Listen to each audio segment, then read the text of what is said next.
तमिलनाडु के माताओं बहनों की कोई सुरक्षा की गारंटी नहीं है। தமிழ்நாட்டிலே தாய்மார்கள் சகோதரிமார்களுக்கு எந்தவித பாதுகாப்பும் இன்று இல்லை।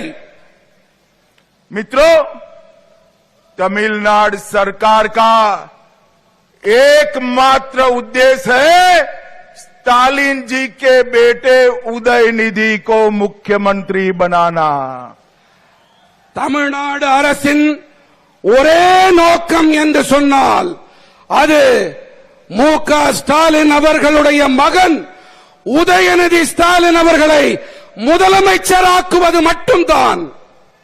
मैं आज तमिलनाडु की जनता को कहने आया हूं, तमिलनाडु के अंदर अब ये परिवार की राजनीति को समाप्त करने का समय आ गया है।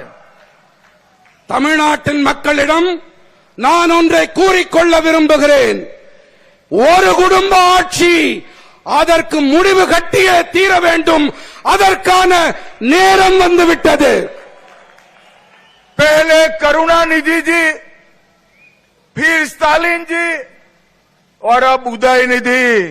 स्टालिन बाबू, आपका ये स्वप्न पूरा नहीं होने वाला है।